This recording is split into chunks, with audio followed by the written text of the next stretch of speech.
Good morning, guys. How's everybody doing? We are live everywhere except for where you're at, because I don't know where you're at. So, I mean, maybe you'll be in the bathroom, maybe we'll be in the backyard swimming in the hot tub. But hey, if you're not live, come follow us. So, hey, guys, it is Landscaping to the Point. We are back. It's another Sunday, and we finally got JC back. He finally came back. He had a nice long trip. I hope you gained a lot of videos for your OnlyFans. It's, traveling the world and taking these videos. I hope you get tons of fans, dude. It's more like only one fan. Well, you got one. I mean, at least you got one following you nonstop. That's a good thing, right? And then you got it's me. It's Josh. I'm the only one fan. He's my coffee money fund. Coffee money. Hey, as long as he's giving you that much money in coffee to get a coffee every day, hey, it's working out pretty good, I guess, right? My alias is Nick Duncan on his page. Nick Duncan. Nice. So, good morning, everybody on Instagram. We're live on Instagram. We're live on YouTube. We're live on Twitch. We're on Spotify. We're all over the place, guys. But today we're going to get into some really good topic, hopefully. Just wanted to touch base on something. A couple of weeks ago, me and Josh were talking about sauce and gravy. It's actually funny that we started talking about it, and then Heinz Ketchup did a little spiel saying that ketchup is not the real sauce. It's actually gravy is the sauce. Yeah, gravy is the new ketchup. So I think it's kind of funny. After we talked about it, they went and did a little skit like that. So, yeah, it's weird. Like, why would you do that? It's just why take after a little bit? But I don't know. Maybe they saw something in what we were talking about and just decided to jump on that bandwagon. I want to know your point, JC, because you weren't here. Is it considered sauce when you put it on your noodles, your pasta, or is it gravy? Sauce, man. Like I don't put pasta gravy on my noodles. It's pasta sauce. Okay, good. And so, gravy's like a little more above a condiment because you're putting gravy with your turkey, right? Right. And you don't put gravy with noodles. So no, I don't think so. Ketchup is like just a dash. You're not really overloading with the ketchup unless you're a freak. Right. Yeah, I know. Who knows? I don't know, man. Like Alfredo sauce. It's not Alfredo gravy. No, it's totally different. I don't get it myself. I don't know why people call it ketchup. You could call it ketchup sauce. I mean, I've used ketchup on pasta back in the day, to mix it up. But gravy, I don't get it. Ketchup is ketchup. It's not a sauce. It's just ketchup. It's mustard. Ketchup. I don't know. Man, people have a lot of free time. Yeah, they do. They do have a lot of free time. Has there been a counter argument as far as like pasta gravy? Yeah, could be. I don't know. No, like nobody did. Is anybody? Nobody did. A lot of people said it was sauce. So I don't know where. I mean, Josh must be traveling to some weird Italian areas. That's all I gotta say. Again, Italian. But how about this? All right, so. I don't mean to extend this conversation, but now I'm intrigued. You have ketchup, that's ketchup, but then you have hot sauce. Yeah. So I don't get it. So is ketchup considered a gravy or is it considered a sauce? Is hot sauce considered a gravy or a condiment? Yeah. Why do they call it ketchup? I mean, it's actually, it's actually tomatoes mixed into a sauce. So now, why would ketchup? Is it ketchup or catsup? I don't know. But why would you want to cat the cat up? Yeah, because they sell two different types. One's ketchup with a K, one cat's up with a C.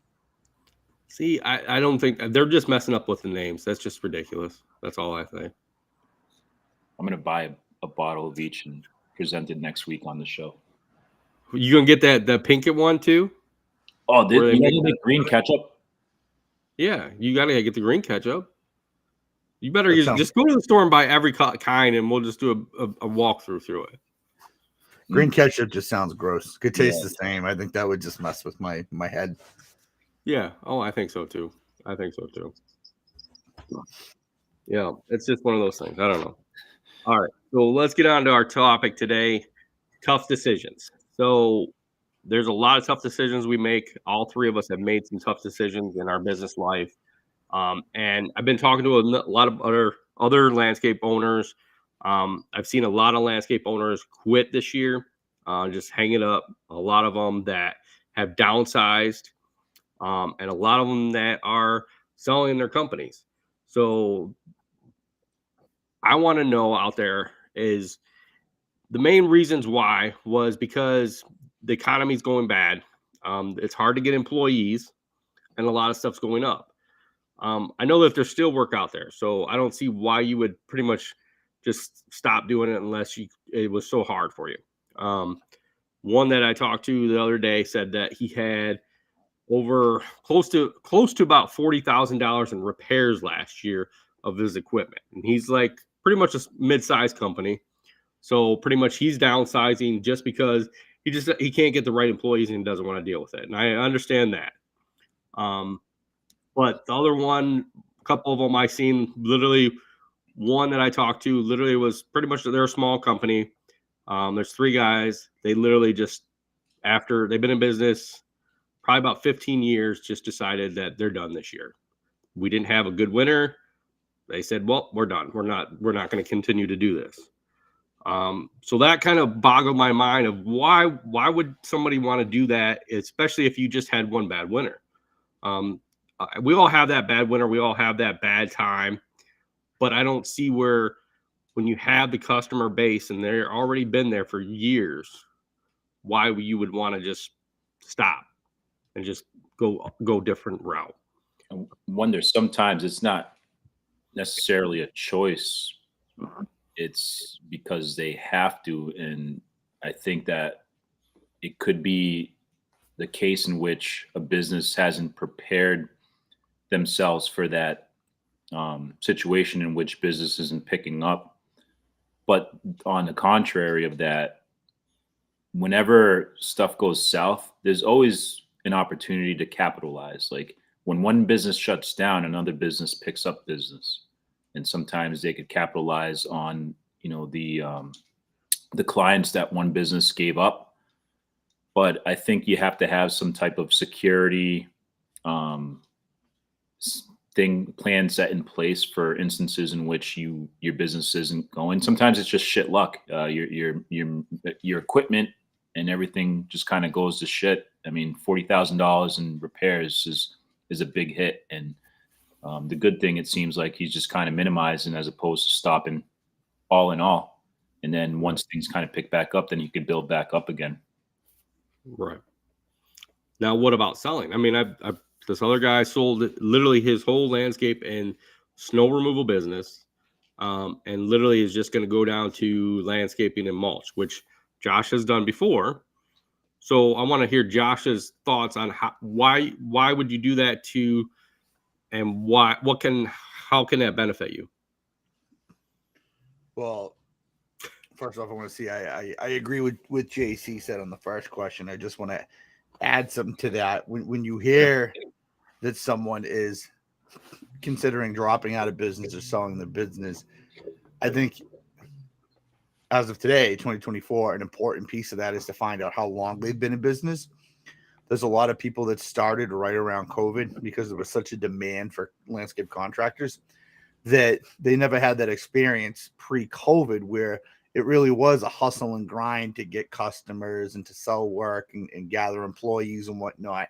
So I think a lot of people now, with all the restrictions lifted and, COVID's, a couple years behind us, that's starting to come back now. And people are starting to feel the rough where, like JC said, it's that safety, especially, if you have a mortgage, family, rent. I mean, anything nowadays, it's nice to know that you have that $40,000, $60,000, $80,000 a year coming in consistently every week, rather than, maybe you had a bad year landscaping and you couldn't save enough money to get through your winter, and now you're scraping the bottom of the barrel and maybe looking for some sort of assistance. Downsizing and scaling, to get back to your question, is important. It's important to do at any point in your business, where I think you should, you always hear the conversation of like, you eliminate your bottom 10% customers that don't spend the money or that are hassle, and you replace them with new ones. And you do that annually. And, you try to create this customer base that's clutch. I think you do the same thing with your services. If you're offering 10 to 20 services, why can't you scale that back to half and essentially just focus on those services and maybe bump that price up a small percentage? And then, each year you do the same thing where maybe you scale down and you have a niche or a specialty that you go after, whether it's lawn mowing, fertilizer application, pavers, and so on. I think that a lot of guys, and we talked about this in the past, they have this like, it's like going to Cheesecake Factory and you have this 15-page menu, and it's like from handyman work to landscaping work. And I get you got to stay busy, but then you're throwing yourself all over the place, and it's a jack of all trades, master of none type thing. I know there's more to that saying, but yeah, I mean, it all goes with what you want to put into it. Judgment Day is coming. Oh my God, here we go again.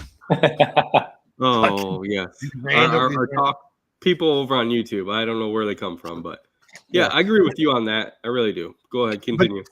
Yeah, scaling's important. So I get where you're going there. But I think a big question to ask when you hear people that are dropping out is how long they've been in business. Because I see a lot of people that have been in business for 30, 40 years that have gone through the recessions and the up and downs of the economy. Like right now, me and Jensen were on the phone the other night, and you're going into an election year. People may not be spending money. Commercial properties may not be spending money. People do this just to see which way it's going to go. After the election year, every year things seem to pivot. No matter who gets into office or what it is, things always go up and down, especially on these years. But yeah, it's important to find out when people started their business, because a lot of people that started during COVID, they came in at a gravy time, not a sauce time, a gravy time. And you never had that experience of having to rough it out, where you guys know during COVID, work was handed to you. So I think that comes into play too. Yeah. Well, I'll tell you this. A lot of the ones that I've talked to, a lot of them that there's literally 4 in our area that are pretty much selling and quitting. And all of them are at least 15 to 20 years in business. And that's a shame. I wonder if they're just tired of it. But I mean, in the same sense, if someone offered you, if someone offered you $100K with insurance and maybe like a 401k at your age, are you hanging it up? No, you wouldn't. I love what I do. I can't. My problem is I can't be bossed by somebody else. I have an issue where it's like, having somebody over top of me telling me what to do and saying, go do this, go do that.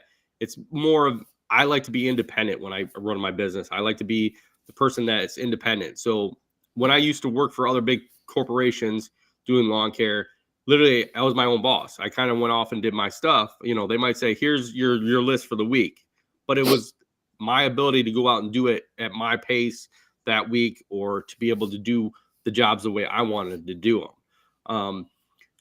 It's kind of hard. So I think if somebody said, here's $100K, $200K plus, and lifetime of this, lifetime of insurance and 401K, I couldn't do it. I'd rather struggle with myself and try to do it, because every time you struggle, you learn a lesson. You learn how to adapt and be able to grow your business. So for me, it wouldn't work. I wouldn't be able to do it. I could understand it, especially from your guys' perspective that have been doing it for years. It's kind of like, I mean, not that I know anything about marriage, but you got to continue working towards it when you're so vested into it. And especially knowing that at times for the majority of your career, you have been successful. And it could be a situation where it's the first time, or maybe very few times, that you're falling through hard times. Like you know what your potential is, and how successful you've been in the past, that you have to continuously keep working towards it. Like, you're not gonna leave your marriage for something else that seems better, and then realize that, it wasn't the right choice. You have to kind of stay vested with what your craft is, and with life comes changes. Every single year, you have to kind of reanalyze and reassess where you're at in a business standpoint. And just like Josh was saying, scaling down. But how about on the flip side of things, right? If you've been doing something for so long and offering one particular service, and that service has been falling off and you're not getting any business, it might be time to start considering a different type of skill and a different type of service that you're offering. So how long have people been so consumed and zeroed in on what they do that they're not educating themselves on other aspects of the business and stuff that they can see? Like, you got to jump on whatever's being popular at the time. COVID was popular. People jumped onto that. Patios, outdoor spaces, that, like, those are things that you should kind of keep in your back pocket so that when one side of the business goes down, you could start offering other things. True. Let me touch base on what JC said real quick, because I agree with it. But I feel if you have a niche, meaning, one specialty that you offer, have you exhausted every option of advertising and marketing? Because I feel like a lot of people that have those niches, they get so complacent with, like, everybody knows word of mouth that, like, JC's the guy to install transmissions on trucks, best price, best quality. But again, are you staying up with times where, like, how people research customers, what's going on, like, complexity in getting a hold of you or booking appointments? Do you have to add people?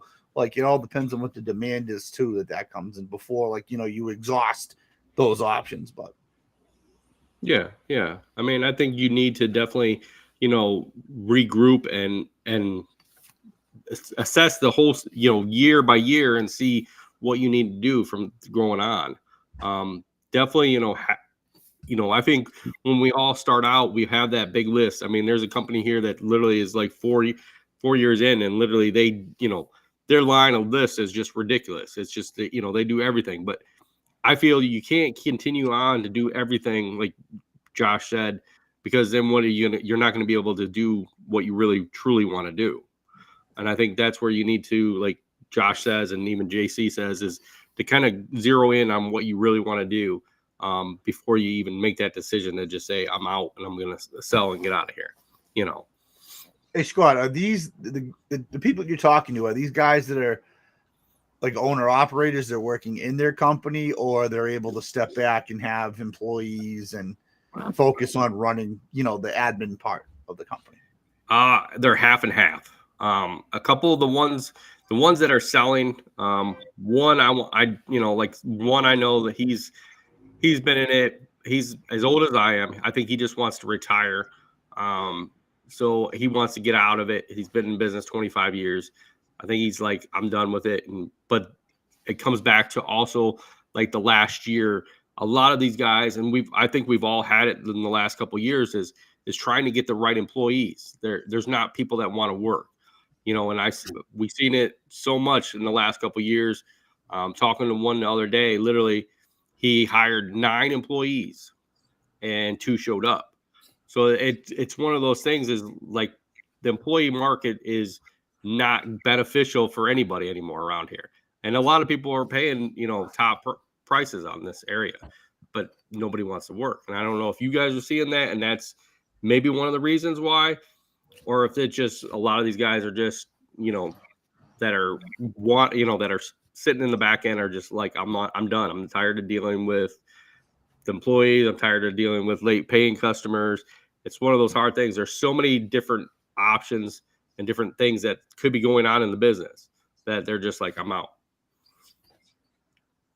I've been, I'm so caught on the statement of, like, this generation doesn't want to work. Because I'll be honest with you. So my first adult job at like 18, it was all boomers, one Gen X and like 3 or 4 boomers, right? Very blue collar and mechanics.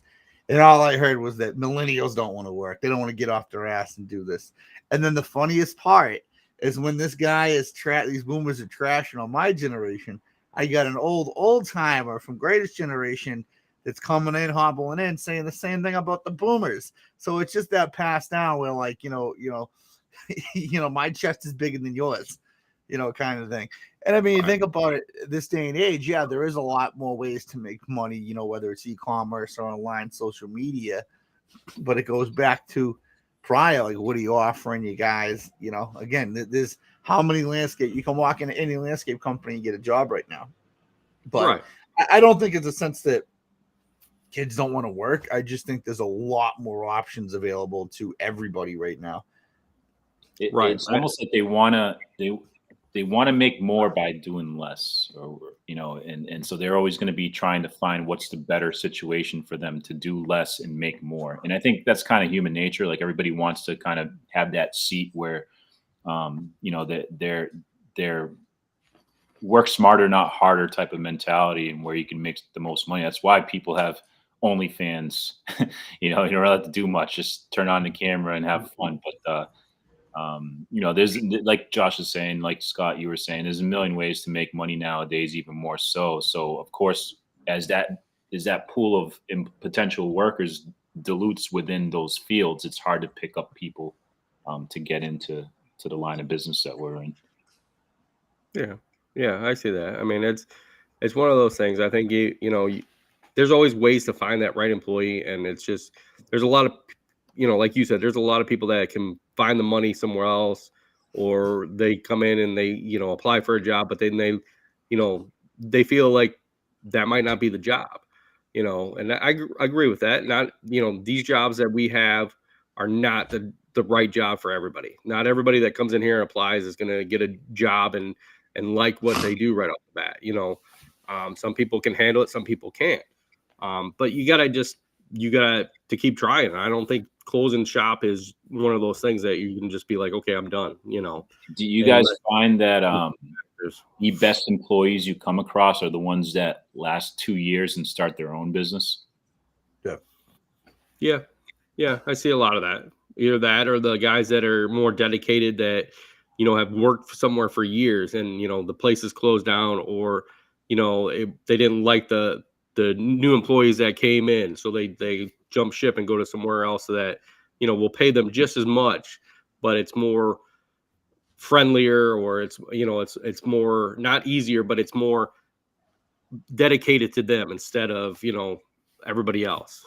Sometimes you have them companies that are only looking for that 1 or 2 employees and not 17 employees, so they can give that more attention to them 2 employees. I think one of the biggest things, we as business owners in the landscape and lawn care industry fail to acknowledge is, like, this isn't a sexy job. Like, honestly, like, right. it and I'll be honest with you, it like, we need to professionalize the industry we're in, because that's part of the problem. Is people look at landscapers and lawn care as the bottom of the barrel. I don't give a fuck who you are. Like, I'm like 99% sure that's a lot of it. We're not looked at like, look at electricians, plumbers, asphalt guys, concrete workers. They all take that step above. So, like, when you're looking at a landscape position, you're also looking at, like, the different avenues you can take within the trades or within blue collar labor force, and again, it comes down to what are you offering these guys? And I get it. Some people are going to take advantage and nurse it out for a year. And that's kind of the dice you roll. But again, you're in a very competitive market, and I believe we are in the bottom of the barrel of attracting people. But, if you could come up with a nice package for guys that are worth it, and, you're able to identify decent employees, maybe that guy that, who was I listening to? I'm listening to the Snow Jobs podcast. Love this podcast. And they had a guy, and I think he was from Augusta, Maine. And one of his things is he started an open book profit sharing company. So again, these guys might be sat, and I'm going to have to just throw numbers out there for argument's sake. These guys might be making 40, 50 grand a year as employees through the company, but then they have the potential that's unlimited, with the amount of work they do. Maybe they sell work, and they don't have to have that fear of taking over and running their own company and investing and taking the risk, when they can do it with someone else's company, as long as they're taking care and, they're taking calculated risk with it, stuff like that. I get that's not for everybody.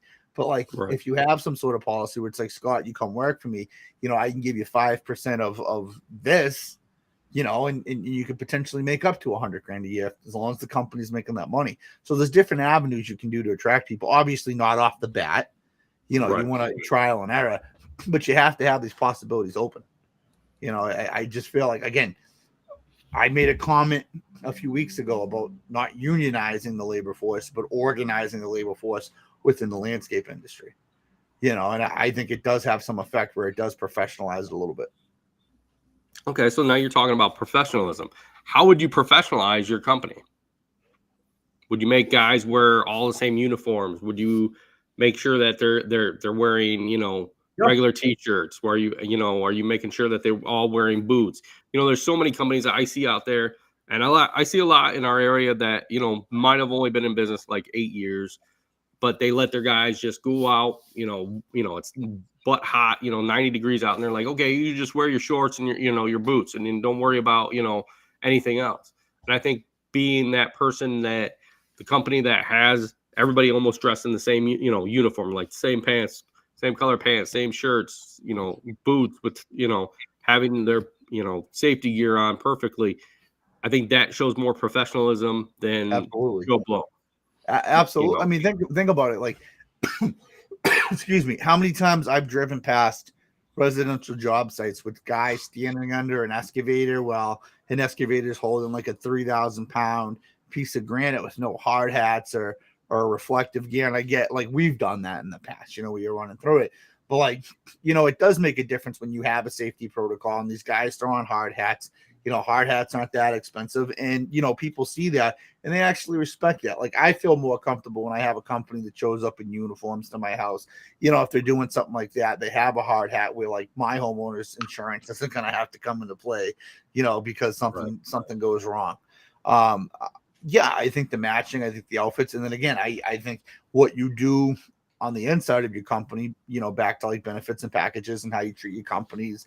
And listen, you can have an old truck, have an old truck. You could go to Mako, and get a $500 paint job and just slap it on there, just to clean it up a little bit. So there's different things you can do. But yeah, I think, uniforms and hard hats and, even reflective vests that you buy, we buy them off Amazon for cheap money. So I think an attempt to increase morale increases professionalism on its own as well too. I know nothing about big businesses, but an idea that I could probably say would be, given members of a crew an opportunity, like assign a foreman, hey, you're responsible for this area. And even just kind of like rotate that and have, I don't know how well that would work, but rotate that and have other people take on the role. Because if sometimes people, when they're given an opportunity or more responsibilities, they take a little more pride in it. And then sometimes people fail at the same time as well too. But that also can increase competition, which could be sour. But I mean, you got to also take care of your guys that are putting in the work and taking those leadership roles. Right. I think so.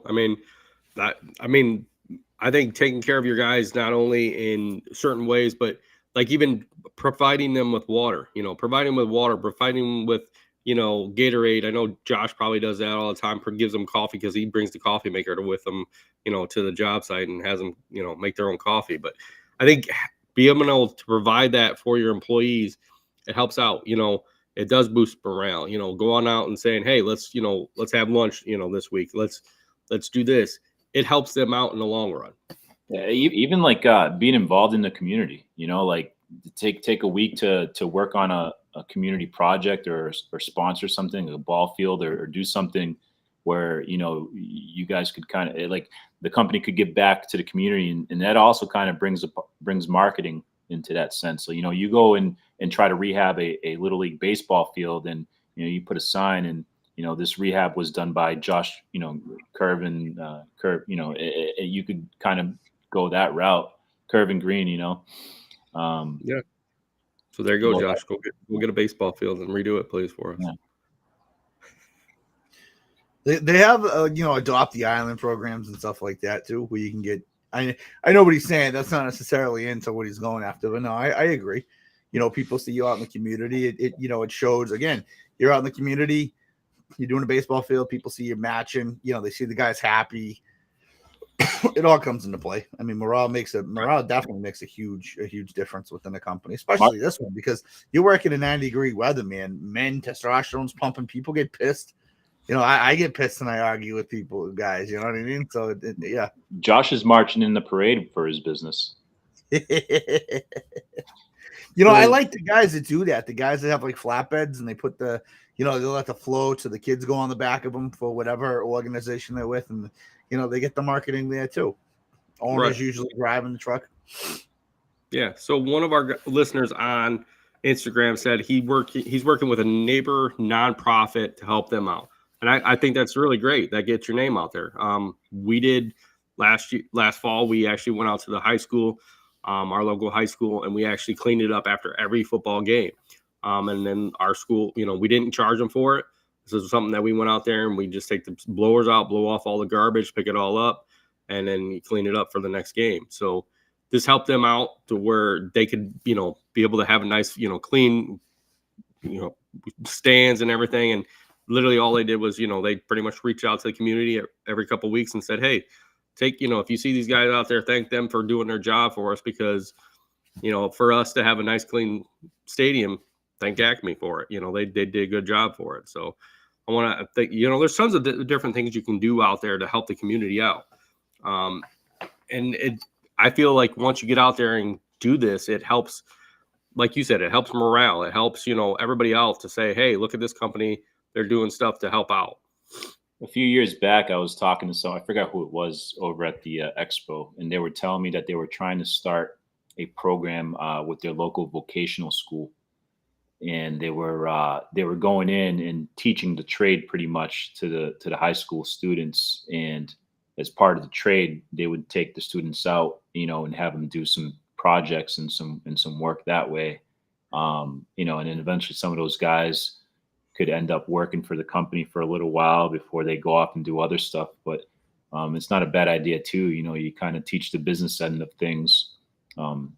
To that's, you know, a lot of companies have started that way. A lot of these landscape companies now that you see on Instagram, their kids have been, you know, started the business since they were 16, 17 years old. So, you know, being able to give an option to a student like that, you know, and then giving back to the community is also good for your own personal business. Yeah. Like one said over on YouTube, outdoor pride equals one team. I mean, definitely. I mean, that helps out when you can actually go out there and give you know, get a great team to actually provide that pride to everybody. So they won't let Josh near the school. What now? They won't let Josh near the schools. No, he's banned. He's banned anything. I mean, he's got a cop car sitting out front of his house right now. So I mean, he's not allowed to leave. Whoa, careful. It's just to make sure that he's in the right place. It's all right. We want to, you know, he has his dog. They want to make sure his dog's not going to attack nobody. That's why he's in the attic. He's been under house arrest for the last year and a half. If I could raise my ankle to the computer screen, I'd show you. He can't raise his ankles, really. I raise my ankles on the OnlyFans. Okay, so I got a debate for you guys. Here's a nice, good debate. And okay, so do you guys stick your fries in your Frosty, or do you stick your fries in a milkshake if you get it? We're talking about fries, right? Yeah, fries. Like Wendy's fries. Would you get a Frosty and stick them in a Frosty, or would you go to a place and get a milkshake and get fries and then stick it in there? That's savage. He's saying no. Savage? That's savage, man. That's the same type of person that takes the bottle of ketchup and drizzles the ketchup all over their fries. Like, oh, really? Okay, yeah. Now wait a minute. I don't use ketchup, but I use sweet and sour sauce on my fries. So you drizzle it all over your fries? Yeah. Instead of a little like corner, you can dip it in. No, you take a fork and pick it up. See, and then you can drizzle it more. See. So you eat French fries with a fork?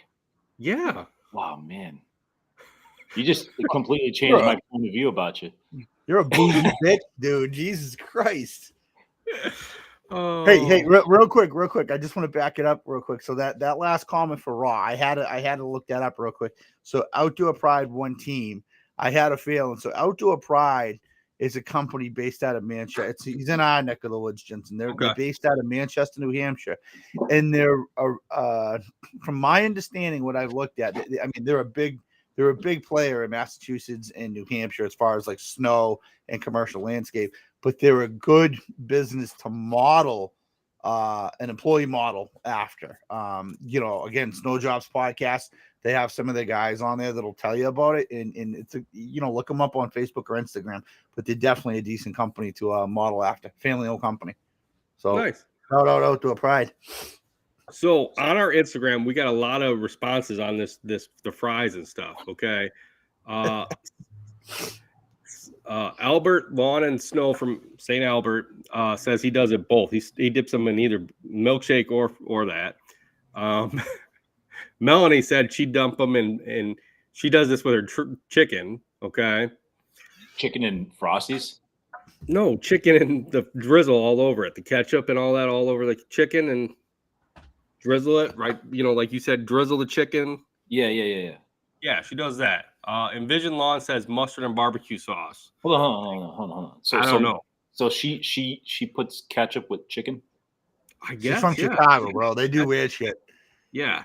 Maybe they call it the gravy over there. I don't know. Melanie, do they call it gravy over there? Catsup too over there. Yeah. Another company says he goes both. He goes, I put ketchup on the side. No, Melanie goes, laugh out loud, JC. No, ketchup in my Frosty. Ooh, that's different. Like I've never see that must be a Chicago thing. Jesus Christ. She's not serious. She says, and turkey too. I don't know. Like Mel, we really need to talk about the way you eat some stuff. That's kind of weird. You need to come on the podcast because we need to. Yeah, you got to come on the podcast one time and talk to us about this because this is weird. She goes, no, it's actually ketchup on my chicken and Thanksgiving turkey. Okay, I can see ketchup on turkey and chicken. So she uses ketchup as gravy. Yeah, as a gravy. Yeah. Instead of she's a gravy gal. She goes serious as a heart attack. Okay, yeah, bro. You and Mel definitely fork with fries and ketchup and what? Fork and fries is not bad. Sorry, man, that's weird. All right. Here's the thing. Okay, I have a friend that when we go out to eat, he drizzles the ketchup like all over his fries, and I think part of that is like you have to be somewhat psychotic for that. And then the French fries they're finger food. Okay, so you eat them with your fingers. You don't stab them with a fork. No. You can eat anything with a fork. Come on. Hold on. And then when you drizzle the ketchup over the fries, they get soggy after a while because they're saturated with the ketchup. That's why you dip it in, and then you get as much as you need on each fry. But if you get a crispy fry, a nice good fry that's nicely toasted and crispy, okay, it is better to drizzle it on, and then you can enjoy all the good taste and everything with your fry. That's a mess. That's a mess. Oh, man. So all right. So when you go to McDonald's, if you do, and you get the little, I don't get McDonald's. I don't go to McDonald's. Or Wendy's, whatever. You get the sleeve of like French fries. You drizzle the ketchup all over the fry package. Well, I don't usually use ketchup on my fries. I hate to say that. Okay. I use barbecue, so I'll get barbecue if I'm at like a place. I'll get like if I go to Wendy's, I'll get barbecue sauce packet. And you dip it in the thing. Right. Yeah, you don't. But if I'm at home, I'll drizzle it. This must be a Midwestern thing. I don't know. I don't even think it's a Midwest thing. That's just like I've never heard of that. Bro, once you pass Connecticut, it's like aliens out there, dude. Seriously, Jesus Christ. How do you eat pizza, Scott? With a fork and knife? No, you pick it up. You pick it up and you fold it and then you eat it. So why wouldn't you eat French fries with your fucking fingers? Because when I'm out, I do. But when I'm at home, no. How about tater tots? Do you eat them with a fork or your fingers? Well, with a fork if I'm at home, but if I'm out, I'll use my fingers. I mean, come on. Like, doesn't anybody? Hold on. That's weird, man. If you're out, don't you want to be more proper? And then I would understand using the fork more. But if you're at home, you're just eating it like a savage. Okay, so I'm gonna go to Wendy's and I'm gonna ask for a fork to eat my fries. Is that what you're trying to say? That's weird, man. Okay, so I'm gonna ask for a fork next time I go, and then I'm gonna ask for 2 packets. Okay. Somebody says on YouTube they dip their fries in ranch. I've seen that happen. I mean, a lot of people but they dip it. They don't saturate their fries with ranch. Exactly. Right. It's not. And he says he uses a tater tot. He uses a fork with his tater tots. I mean, yeah. I mean, I can see that. Melanie says, "What does the waitress that we seen in Chicago do with her fries and what she dips it in?" Oh, the one I told that Josh's dog died. Yeah. Oh, I don't know what she does with her fries, Melanie. I really don't. She sprinkles booger sugar all over the fries. Yeah, Substitutes sugar. with salt. She adds that little bit of snow on her fries. Yeah.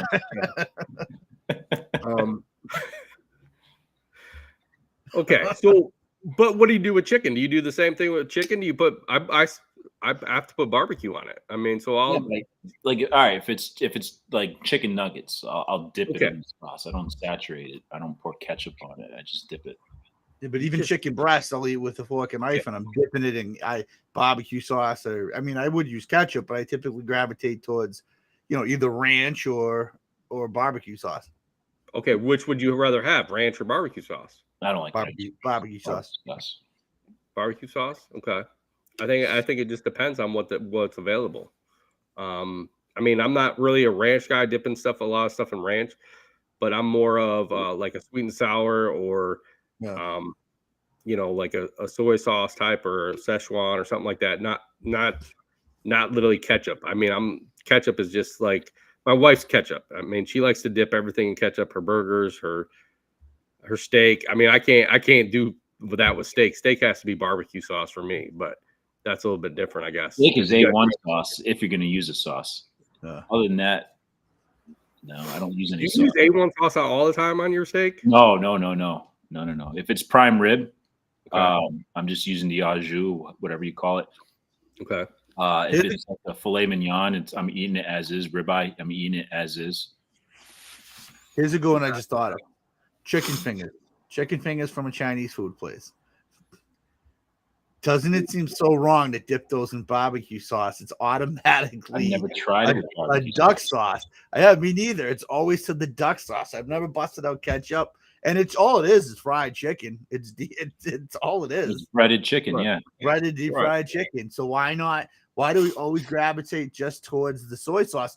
And I mean the sweet and sour sauce or the duck sauce. Bro, I'll do it with chicken tenders if I have it, but I gravitate towards the barbecue sauce. I just contradicted myself. I am a savage. I eat Chinese chicken fingers with a fork.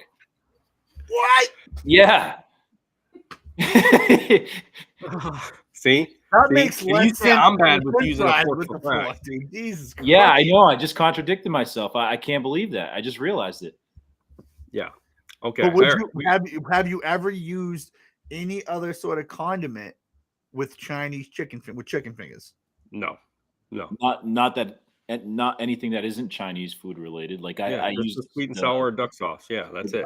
My Chinese restaurant has like this red sauce. It's like a sweet sauce. Yeah. Yeah.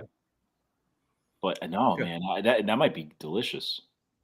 Okay, here's Envision on Instagram asks, what's your opinion on an open trailer, enclosed trailer, or a box truck or a ramp truck? What's your guys' thoughts on either of those? Some say they use the ramp rack. Some say they use the enclosed trailers for the winter. What's your guys' thoughts? Which would you rather have? Money wasn't an issue. Yeah, money's not an issue. Money's not an issue. I'd pick a truck with a ramp on it. So a ramp rack. Okay. Josh.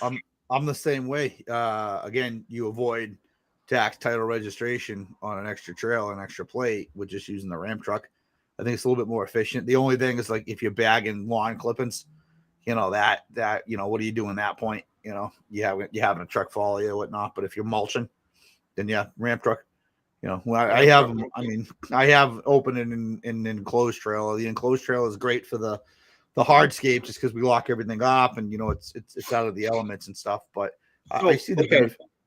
So why not go to a box truck? It might be. If we do it, I have several bids in for commercial maintenance. They were trying to go after snow accounts, and I'm trying to minimize my exposure to liability, meaning like the overhead it's going to cost me with the extra trailer, the extra parking space I have to rent in my shop for it. So if I do a box truck, I'm looking at, you can fit probably 2 or 3 mowers, weed whips, blowers all hung up, nicely in a box truck, and that can be utilized in the winter to drive around a snow raider or a dingo or something too. So I if we get that, I probably will utilize. And we've talked about it, just like the utility companies use, box trucks for the construction. We're considering doing the same thing too, with maybe a Tommy gate on the back. I hate I pulling think a trailer. It's just, to me, it's a pain in the ass. I hate pulling a trailer. Trailers, I mean, it depends. I mean, I think it depends on what you're using it for. But I feel like, yeah, if money was not an issue, I think a truck with a trailer bed would probably be with a ramp on it would probably be the best. Just because, like Josh said, you got to title all that stuff. It's actually less of a, if you got to go into a neighborhood, you, instead of pulling a truck with, a 14-foot trailer, which actually with the tongue, you're talking like 16 to 20 foot, you can go into a lot of these areas and, minimize your parking space and be able to get in and out faster than you could with, the truck and trailer. Envision says, have you guys been to Washington, D.C., and have you heard of their mumble sauce? He says it's great on their fried fruits. I've never been to DC. Mumble sauce, huh? Mumble sauce. He's saying I'm heading to DC this year, this summer. So I guess I'll have to find out what mumble sauce is. Envision. So I've never heard of it. It looks like a barbecue sauce. I mean, I like different barbecue sauces from around the world. So I mean, I might be willing to try it out. Oh, it's a red. Okay, it's a red orange sauce, probably similar to what Jensen's getting. It is. Oh, it's a red orange sauce, similar to barbecue sauce, but somewhat sweeter and also somewhat spicier or more sour. It is put onto fried chicken wings, French fries, fried jumbo shrimp, and fried rice. So yeah, probably almost like a sweet sauce up here. Yeah, nice. I'd have to try that. I might order that on Amazon. Yeah, he said, yeah, that's one of the marketing brands that they carry out in the carryouts down there. Hey, that's a great idea. We should have like a taste test. Try different like foods on this podcast, and like give like an instant review of what we think. Yeah. Yeah. You can eat all your stuff with a fork, Gotta be proper. You got to use a fork. I'm telling you. Okay. Scott drinks water with a fork. I do not. I drink it in a bottle or, a shaker cup. Sorry. Okay. I'm a little different. Okay. I don't use a straw, well, maybe at a restaurant. Okay. Maybe if they give me, at Wendy's or something, Oh, here's my biggest pet peeve. Sorry. You just reminded me. Okay. I'm not much of an alcoholic drinker, but if I do, I usually get like a Captain and Coke. And my biggest pet peeve is when grown men are sipping their alcoholic drink with a little tiny straw. Like the Swisher straw? It's meant to like mix it. Mix a straw. But people like, I can't stand that. I toss the freaking straw and I just drink it like a man. Oh, yes, I can't do that. That's just yeah. Yeah. First off, if you're using that, I mean, it's gonna take you hours to drink that drink. To tell you the truth, because I mean that's less than a regular straw. First off, and first, I don't see why you would use that. I mean, I agree with you. That's just a mix to drink, and you might as well just take it out. And I don't even know why the bartender's giving you a drink with that little straw. First off. The alcohol sits at the bottom, so some people do that to try to fill that buzz faster. I don't agree with it, but because the alcohol, unless you're constantly mixing it, sits at the bottom of the glass, people will hit it. So like if you have like a vodka and juice and you sip it with the straw, it's going to be a lot stronger when you're drinking it rather than sipping it out of the cup. Yeah, but people that do that, next time you order a drink, look at yourself in the mirror while you do it. Understand where I'm coming from. Okay, what mirror? I mean, unless we're going to a certain restaurant or bar, like where am I going to get this mirror? Just take a selfie. Just take a selfie? Okay, yeah. I mean, the bathroom. Bring a drink into the bathroom. Yeah. I'm going to go to the carryout today, and I'm going to get one of those straws, and I'm going to stick it in my drink and drink it just for you. No. Not Bro, many. I'm gonna buy this this mumbo sauce. This actually looks interesting. I think it will be. Try it Like I next said, week. when I go to Live next DC, week. I'll try it. We'll have Yeah, you got to chicken- bring up something to try it with. Okay. We'll have chicken and waffles, and you can drizzle it all over it with a fork. Okay, I'll order chicken fingers from China Walk. Okay, so here you go. How about this? So if you have chicken and waffles, what are you putting on it? Are you putting barbecue on it, or are you putting? No, man, syrup. Yeah, syrup? so always syrup. There was a place in Cambridge I used to go. It was chicken and waffles. I forget the name of the place, but yeah, it was all syrup. Yeah, maple syrup. Yeah, it's breakfast. Okay, I just want to make sure because I've actually gone somewhere and somebody asked for barbecue sauce, and I was kind of like, what? Like, why would you put barbecue sauce on it? Yeah, that seems a little odd. I mean, I get the chicken, but the That's waffle. like sacrilegious, man. You can't do that. Yeah. Paul Camara says these topics are hilarious. I think we made a lot of people laugh today. So, yeah. Okay. So we learned a lot of stuff, guys. I want to thank everybody that's been on. I guess if you go to DC, get the mumbo sauce. Josh is going to order some, so he's going to have some chicken next week for us to try. JC is going to go get some chicken fingers and eat them with a fork, right? I hate to say it, but I love my, to fork my fries with a whole bunch of sauce. I guess This doesn't sound right. It doesn't sound right. You fork your fries, man. Okay. How about this? Do you use a fork and a spoon when you do spaghetti, or just do you use a fork to spin it? How you go? How about that? Fork, man. What do you use a spoon for? Okay. I was taught by my Italian grandma. You have a fork and you have a spoon, and you stick it in there and you twirl it because it twirls better. I have to say, I have seen people do that. I don't do that, but I've seen people do that. No, it's a fork. That sounds like drinking alcohol. How about this? Do you eat your rice with a fork or a spoon? My rice, spoon. I can't use a fork. Oh my God, Scott! Our friendship's not going to be the same. Dude, put it this way. I'm really, really tempted to go to the expo this year. Like, I'm almost like 90% sure I'm going. We're gonna go out to dinner. We're gonna go out to dinner and try several things to see how Scott eats everything. I'm just gonna get annoyed. You're going. I'm telling you this. You're going because I'm gonna rent a house, and you're coming, and you're staying at our house. We're gonna go out to eat, and we're gonna eat something with fries, and we're gonna get some pasta, some rice.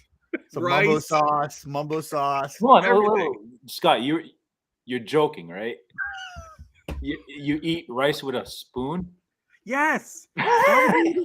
So wait. Time out. If I'm eating steak and rice, chicken and rice, and I have my fork, I'm using my fork 100% of the way. But last night I had rice and broccoli, and I went right to the spoon. Oh God! I went right to the spoon. See? Hey, is Paul still on? Paul Camara still on here? A lot of people say fork all day. I don't know. I mean, is Paul Camara still on here? Who? Yeah, Paul. Paul, I gotta ask Paul. On there. Paul's like the end all, be all, say all. Paul. He says fork. No, but I don't know what he meant by that. When it comes to eating rice, is it? I think that was for spaghetti or whatever. Yeah. When it comes to eating rice, do you eat with a spoon or a fork? He said yes. I'm gonna say I'm telling you. No, I think he said yes that he's still here. But okay, here you go, JC. If you eat it with a fork, okay. I wanted to question you on this. So when you went to Japan, did you ask for a fork, or did you ask for the chopsticks? Chopsticks. So then you just threw it out the window. That's a cultural thing, though, man. That's different. It's not a spoon. No, you're American. You should have said, "I don't need a fork." Yeah, well, I mean, if I eat Chinese food, I eat it with chopsticks sometimes. I don't know. See, you're throwing it out. It's because it's How do you eat SpaghettiOs, Scott? How do I eat spaghetti? With a fork. No, SpaghettiOs. SpaghettiOs with a spoon. Why would you use a fork? I don't know. It's too. Yeah, I got to give him that one. It's too soupy. Like you have to. Yeah. Use a spoon. Paul says yes. He uses a fork when he eats his rice. I think Paul just has forks. I mean, maybe he doesn't have spoons at his place. And he said yes. When he goes to Japan, he'll ask for a fork. See, he's not afraid to ask for a fork. You shouldn't be either, JC. It's just more common, I guess, over there. I don't know. Trying to indulge myself with the culture, but Yeah, that's what I mean. Cultural thing. You're trying to do as much as they do. You're not gonna go to Mexico and ask for like I don't know French fries with a fork. I don't know what tacos. I don't know what culture you learn eating rice with a spoon. My own place. Sorry. What about ramen? Do you use a fork or spoon for ramen? It's noodles. I go with fork. Okay. Yeah, I agree with you. Fork. Chopsticks. Fork, and then I sip the bowl. How do you get the sauce out? Yeah. Okay. They give you a spoon for the sauce. So wait. What do you guys mean sauce? What do you mean sauce? The I'm broth. thinking like The broth. Okay, yeah. Okay, there you go. Let's Sorry. not go this way, guys. Yeah. So you eat the noodles with the chopsticks.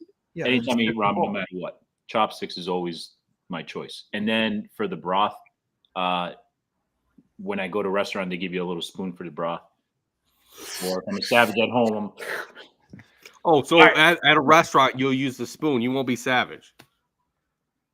I mean, I'm always savage, I guess. I don't know. Dude, I did that one time years ago with my wife at a restaurant, and I got the bowl up. I put the bowl down.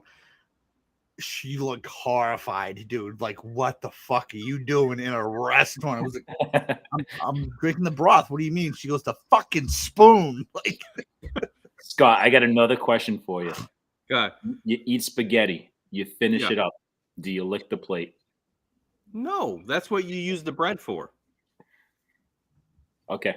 See, you got garlic bread or you got breadsticks. Use the breadsticks to use up the sauce. Soak up the sauce. You gain some points back with me, but that's I don't use bread for gravy. I'll tell you that much. I use my turkey for gravy, okay, or my potatoes. But this could be a whole podcast subject. Yeah, that's a whole different podcast. Okay. All right. Maybe we can get some food sponsors and get some free food to do taste tests. I know we definitely need some food sponsors. Some restaurant or something to sponsor us. That would be good food wise. And then Paul says he does agree with me on the bread. So okay, so we know we're on good. Okay, here you go. Envision, one last question. Envision says, with his spaghetti, do you put barbecue sauce in it or sugar in your sauce? I put a little bit of sugar in my sauce, but I don't put barbecue sauce in it. When I do the sauce and cook the sauce, I put a little bit of sugar in it. Yes, but barbecue sauce is out of the question on there. You don't eat spaghetti sauce with barbecue sauce, man. Tomato sauce, and then put a little bit of sugar, a little bit of pepper, parsley. Yep. Oregano. I use the sugar for the acidity. I get really bad agita, so the sugar helps cut back on the agita. Right.